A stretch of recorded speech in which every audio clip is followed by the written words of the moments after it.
everybody. My name is Henry Brown. I am a junior here in civil engineering. I'm from Richmond, Virginia. Just a little bit about civil engineering. So I think the most important thing to understand about civil engineering is that, in a word, it's all about infrastructure.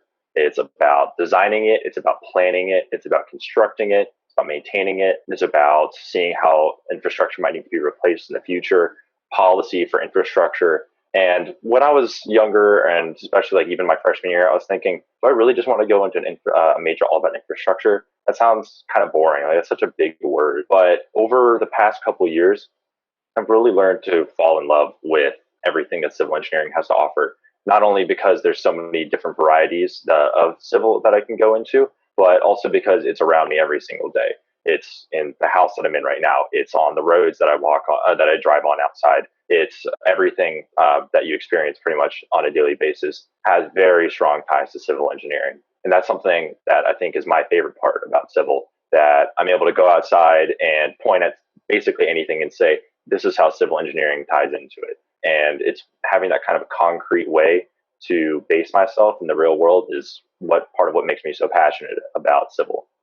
So I think the most important thing to understand about what we specifically do with our program, and how it might be different from other majors, is the way that it's structured.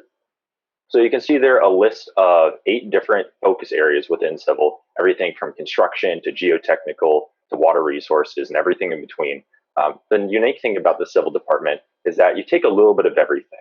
So the structure is set up that you take there are 8 intro classes, 1 in each of those different areas, and you're required to take 6 of those intro classes at some point between your sophomore year and graduation. It doesn't matter which 6 you take.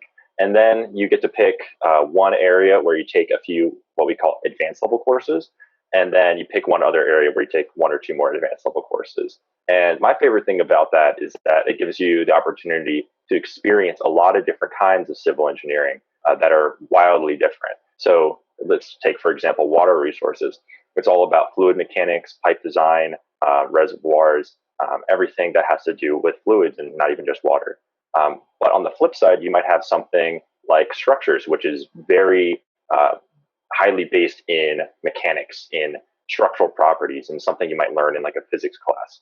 And then you can also go into something like like land development, which is what I'm going into, which isn't based super tightly on strict mathematical equations like water flow or structural rigidity, but has a lot more to do with negotiating with your client and making sure that you consider all different aspects of a project. It's a lot more multifaceted and interdisciplinary, which, so for some people is exactly what they want to do. But because you're able to because you're taking 6 of the 8 intro classes, you're able to kind of sample all of these different major categories in civil before you actually dive deep into 1 or 2 of them. That's probably my favorite thing about the way the course structure is set up.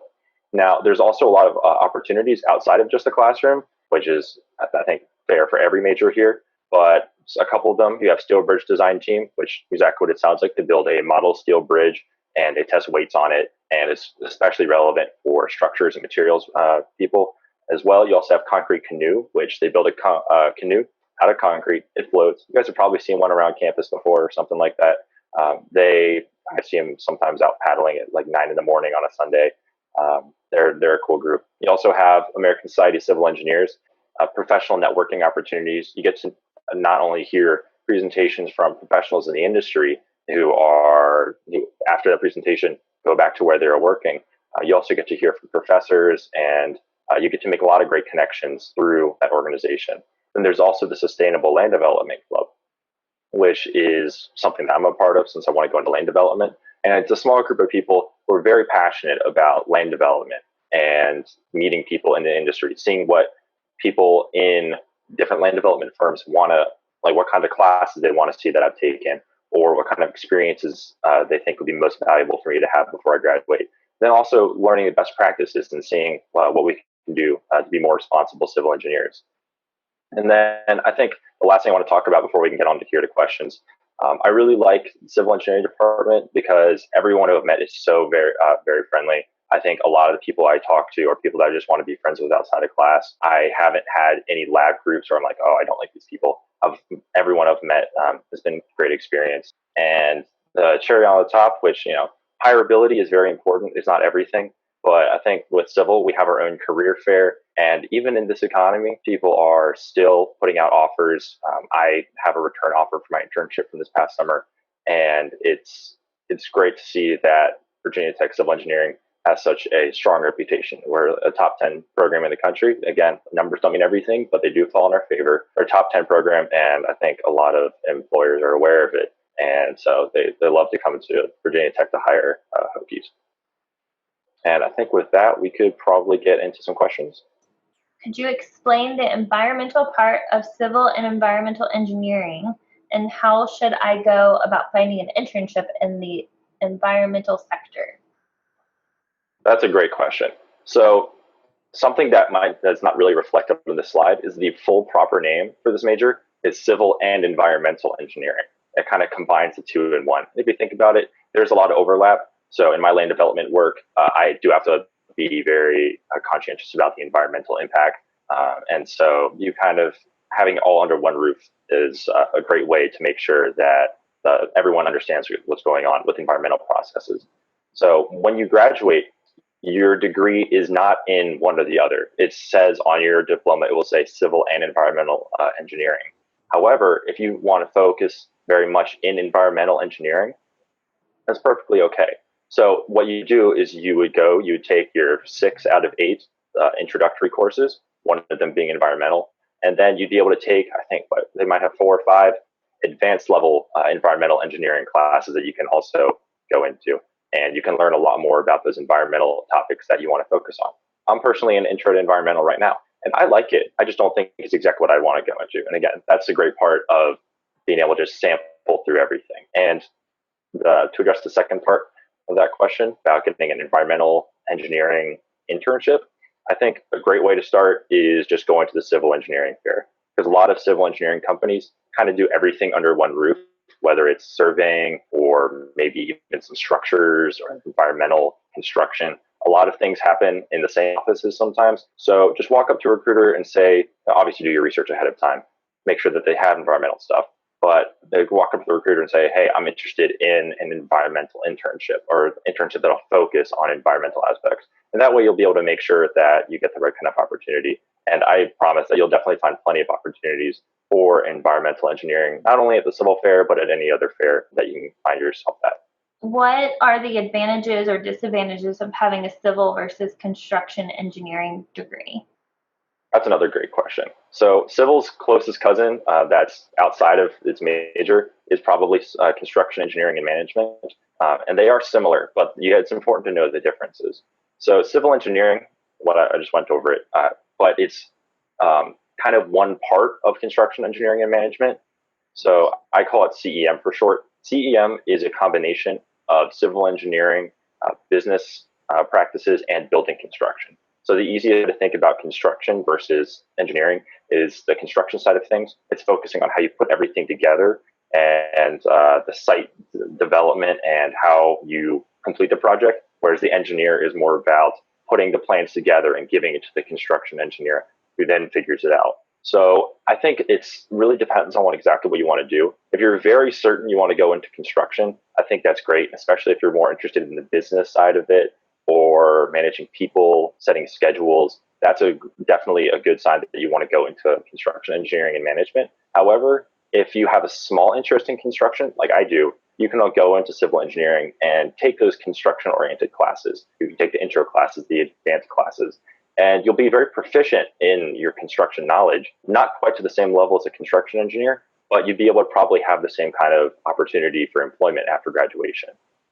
It is important to note that the construction engineering management program, they actually have 100% job placement after graduation, which is super impressive. But I think you probably find something similar with civil engineering if you focus in construction. And let's say you come in and you think you want to do construction, but you decide it's not the best thing for you. You have plenty of other options, 7 more that you can pivot into. And it's that flexibility that I think makes civil engineering a safe choice, especially if you're not 100% 100% certain on what you want to go into. What does the geotechnical branch consist of?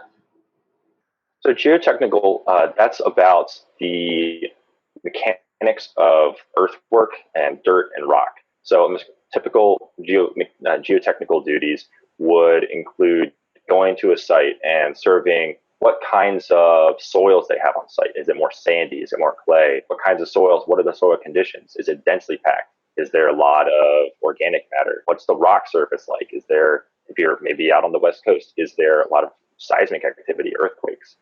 I haven't taken Intro to Geotechnical, but that's basically an overview of what it does.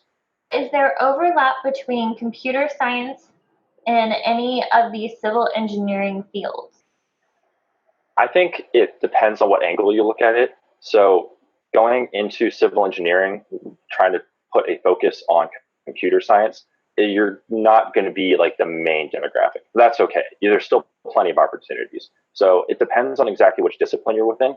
But some disciplines have a huge emphasis on a lot of the computer aspects. So I use Civil 3D, which is a version of AutoCAD. It's a modeling software. And Civil 3D is extremely important for a lot of different firms, and they have to create different plugins, and that requires a lot of software experience that a computer scientist could help aid in. As well, Excel is important for a lot of civil applications and a lot of other pieces of software. So you're not going to find a ton of classes. Like there are a couple civil engineering classes that relate specifically to computer software, but and there are opportunities for it if you're interested in civil engineering and computer science, but the crossover isn't perfect. Why did you decide to go into civil engineering?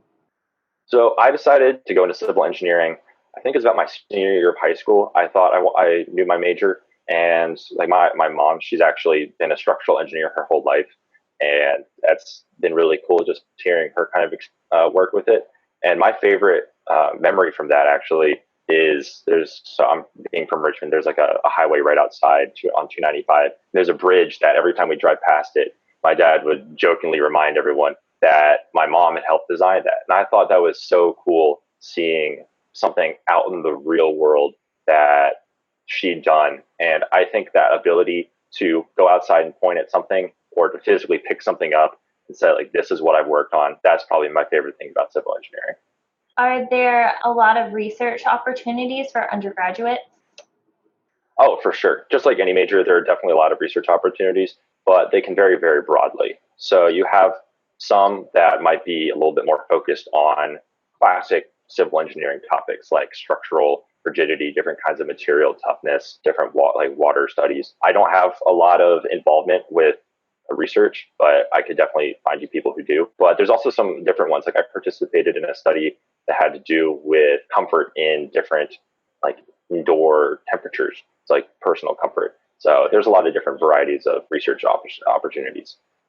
Okay, thank you, Henry. That's all the time that we have for civil engineering. So thank you for participating. Yeah, for sure.